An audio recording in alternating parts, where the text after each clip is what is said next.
Salve, salve família vascaína! Eu me chamo Cláudio, seja bem-vindo ao nosso canal Vasco Mania, onde você fica sempre bem informado, atualizado sobre tudo o que acontece no Vasco. Pessoal, hoje, segunda-feira, dia 18 de março de 2024, um dia que muitos vascaínos sofreram bullying, vamos dizer assim, né, na rua, os amigos de trabalho, em casa mesmo. Então hoje foi um dia que os vascaínos voltou a ser motivo de chacota. Por quê? Pelo um péssimo trabalho do Alexandre Matos no time do Vasco. Eu sei que em outras equipes ele foi vencedor, montou grandes equipes. E ele também disse que aqui no Vasco precisava de tempo para montar essa equipe. Mas, cara, não só eu, como muitos outros comentaristas, muitos outros é, pessoas que trazem notícia do Vasco, tem o mesmo pensamento. O Vasco hoje está com um time pior do que quando terminou o ano passado. Está pior. Porque quero a opinião de vocês aqui. A opinião de vocês. Quem desses contratados é melhor, né? Ou demonstrou ser melhor? Ou vocês acham que realmente é melhor do que o Gabriel Peck? Quem desses aí é melhor que ele? Desses que chegou aí, quem deles mostrou o melhor futebol do que o Paulinho Paula? Entendeu? Então, assim, nós perdemos jogadores por lesões e por contratações, né? Por vendas. E os que nós compramos, né? Os que o Alexandre Matos trouxe, não, não elevou o time. Não elevou o nível do time, da equipe.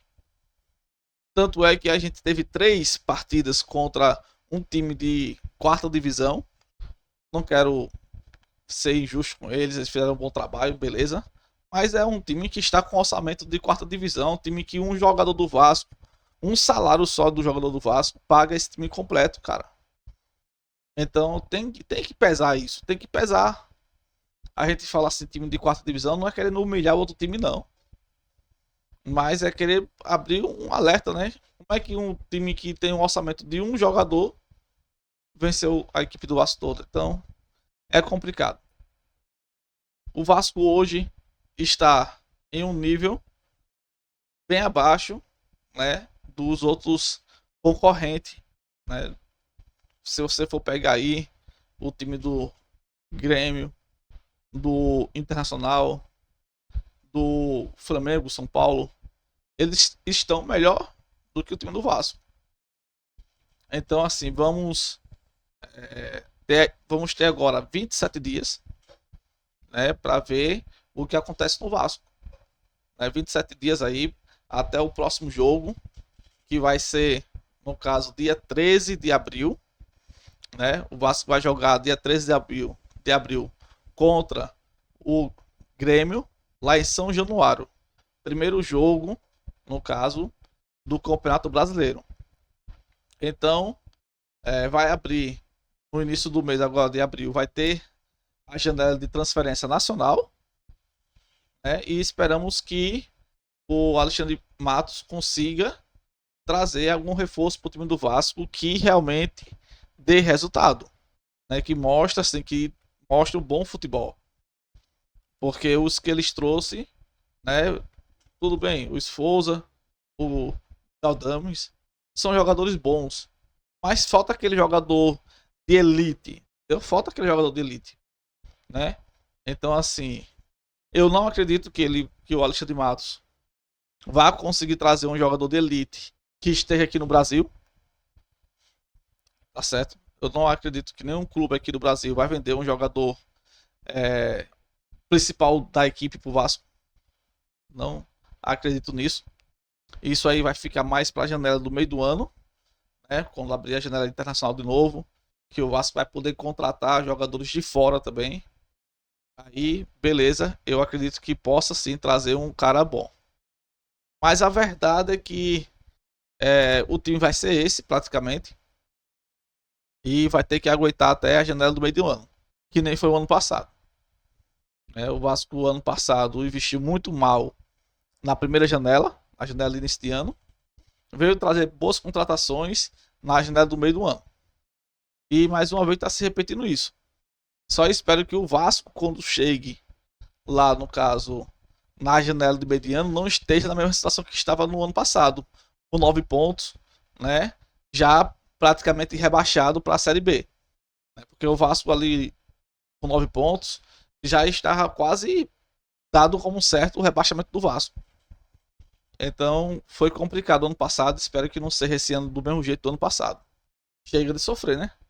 Chega de sofrer. Tirando com as informações aqui, pessoal. Hoje, 3 jogadores do Vasco, né, foram se apresentar às suas seleções, né?